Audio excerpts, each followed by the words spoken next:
بسم اللہ الرحمن الرحیم۔ السلام علیکم۔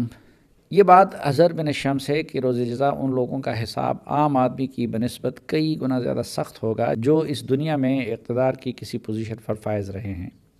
اسی لیے خان عبدالعلی خان کے بھائی اور عظیم پشتو شاعر غنی خان فرماتے ہیں کہ بادشاہی د جہان سکڑے زان لول زیادہ غم د انصاف تلل مشکل دی سب زیاد کے سب کم، یعنی دنیا کی بادشاہی کے پیچھے دوڑ کر اپنے لیے غم کیوں بڑھاتے ہو؟ اس میں تمہارا بچنا مشکل ہے کیونکہ انصاف کے مطابق تولنا بڑا مشکل کام ہے اور تم سے اس میں ضرور کوئی نہ کوئی غلطی ہو جائے گی۔ لیکن اس کے باوجود اقتدار کے پیچھے ہمارے سیاستدان تو کیا غیر سیاستدان بھی مرے جا رہے ہیں۔ ان دنوں الیکشن کا مرحلہ ہے اور جہاں بڑے بڑے لیڈر وزیر اعظم اور وزیر اعلیٰ بننے کے لیے مرے جا رہے ہیں، وہاں نچلی سطح کے لیڈر MNA اور MPA بننے کے لیے ہر حد پار کر رہے ہیں۔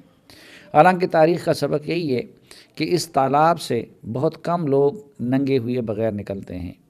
دور مت جائیے، ماضی قریب میں دیکھ لیجئے، صدام حسین کے لہجے میں کیا تمکنت تھی۔ وہ تنہا عراق کے سیاہ سفید کے مالک تھے، ان سے معمولی اختلاف کرنے والا زندہ نہیں رہ سکتا تھا۔ اس اقتدار کی طوالت کے لیے لمبے عرصے تک امریکیوں کے ہاتھوں میں کھیلتا رہا، لیکن پھر وہ وقت آیا کہ انہی امریکیوں کے ہاتھوں بے سر و سامانی کی حالت میں پھانسی چڑھ گیا۔ کرنل قذافی ہمارے سامنے ایک اور مثال ہے۔ لیبیا کے مطلق العنان حکمران تھے اور ہمارے بعض دینی لیڈر بھی ان کے خزانے سے استفادے کے لیے وقتاً فوقتاً حاضری لگایا کرتے تھے۔ اپنی حفاظت پر سینکڑوں مرد و خواتین کو انہوں نے معمور کر رکھا تھا۔ ملک کے اندر اپنے خلاف کوئی آواز نہیں چھوڑا، لیکن بالآخر وہ بھی امریکیوں کے ہاتھوں اقتدار سے محروم اور پھر انہی کے ہاتھوں مارے گئے۔ اپنے پڑوس افغانستان میں دیکھ لیجئے، ڈاکٹر اشرف غنی امریکیوں کی حمایت سے اقتدار میں آئے تھے۔ اپنے اقتدار کو بچانے کے لیے وہ آخری حدوں تک گئے، لیکن طالبان کے ہاتھوں انہیں ملک سے فرار ہونا پڑا اور امریکیوں نے ان کی کوئی مدد نہیں کی۔ اپنے پاکستان کو دیکھ لیجئے، ذوالفقار علی بھٹو جنرل ضیاء کے ہاتھوں پھانسی چڑھ گئے، دونوں بیٹے غیر فطری موت مرے اور بیٹی بے نظیر بھٹو کو پنڈی میں دہشت گردوں نے زندگی سے محروم کر دیا۔ میاں نواز شریف ایک نہیں بلکہ 2 بار فوج کے ہاتھوں اقتدار سے محروم ہوئے۔ بھائی بھتیجوں اور بیٹی سمیت قید و بند اور جلاوطنی کی صعوبتیں کاٹی، لیکن پھر بھی سیاست سے باز نہیں آئے۔ اندرا گاندھی انڈیا کی ایک طاقتور وزیر اعظم تھی، لیکن انہیں ان کے ایک سکھ سیکیورٹی گارڈ نے موت کی نیند سلا دیا۔ ان کے بیٹے راجیو گاندھی کو ایک تامل نے مار ڈالا، جبکہ ایک اور بیٹا سنجے گاندھی جسے انہوں نے اپنی جانشینی کے لیے تیار کیا تھا، طیارے کے حادثے میں ہلاک ہوئے۔ سکندر اعظم کی مثال لے لیجئے، انہوں نے دنیا کے بیشتر حصے کو فتح کیا۔ مصر کا شہر اسکندریہ آج بھی ان کے نام سے منسوب ہے، لیکن وہ بابل کی ایک جھونپڑی میں انتہائی قسم پرسی کی حالت میں مر گیا۔ ان کا اکلوتا بیٹا ان کی زندگی میں قتل کیا جا چکا تھا، جبکہ ان کی موت کے بعد ان کی سلطنت ان کے 3 جنرلوں میں تقسیم ہو گئی۔ زندگی کے آخری وقت میں فتوحات کے لیے مشہور سکندر اعظم نے کہا کہ افسوس، میں دنیا کو فتح کرنا چاہتا تھا لیکن موت نے مجھے فتح کر لیا، اور افسوس کہ مجھے زندگی میں وہ سکون بھی نہ مل سکا جو ایک عام آدمی کو ملا ہوتا ہے۔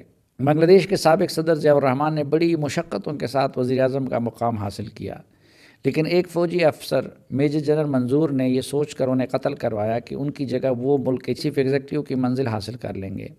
نیپولین بوناپارٹ جو بنیادی طور پر فوجی تھے، انہوں نے پہلے فرانس کے اقتدار پر قبضہ کر لیا، پھر دوسرے ممالک میں دراندازی شروع کی اور ایک وقت ایسا آیا کہ پورے یورپ پر قابض ہو گیا۔ پہلے فرانس کی ایک حسینہ سے شادی کر لی اور پھر ان سے علیحدگی اختیار کر کے آسٹریا کے بادشاہ کی بیٹی کو بیوی بنا لیا۔ لیکن ان سب کچھ کے باوجود نیپولین بوناپارٹ زندگی کے آخری ایام میں کہا کرتے تھے کہ مایوسی میرے نزدیک جرم تھی، مگر آج مجھ سے زیادہ مایوس انسان کوئی اور نہیں۔ میں حکومت اور محبت کا بھوکا تھا، حکومت مجھے ملی لیکن ساتھ نہیں نبھائی، جبکہ بے تحاشا تلاش کے باوجود محبت مجھے مل ہی نہ سکی۔ اللہ کی اصل نعمت خوشی، سکون اور قناعت ہے، لیکن سیاست اور اقتدار ان سب کو چھین لیتی ہے۔ لیکن پتہ نہیں کیوں ہمارے لوگ اس کے لیے نہ صرف تگدو میں رہتے ہیں بلکہ اس کی خاطر ہر چیز قربان کر لیتے ہیں۔ مثلا عمران خان اگر صرف سوشل ورکر رہتے اور شوکت خانم جیسے اسپتال یا یونیورسٹیاں بناتے تو ملک بھر کے لوگ ان سے محبت کر رہے ہوتے، مجھ سمیت کوئی بھی ان سے اختلاف نہ کرتا اور ان پر محبتیں ہی نچاور ہوتی جس طرح کی ستار عیدی پر نچاور ہوتی تھی، لیکن انہیں سیاست اور اقتدار کی کشش اپنی طرف کھینچ لائی۔ چنانچہ وزیر اعظم ہاؤس سے ہوتا ہوا آج جیل میں پڑا ہے۔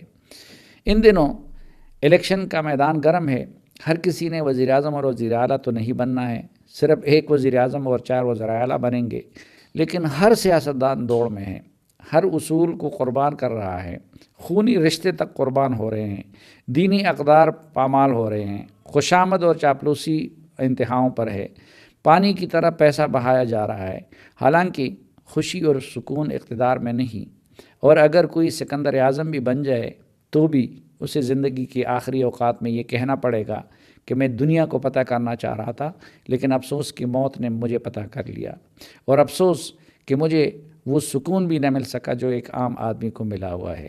اسی طرح اگر کوئی نیپولین بوناپارٹ بھی بن جائے تو آخری وقت میں اسے یہ کہنا پڑے گا کہ مایوسی میرے نزدیک جرم تھی، مگر آج مجھ سے زیادہ مایوس انسان کوئی نہیں ہے۔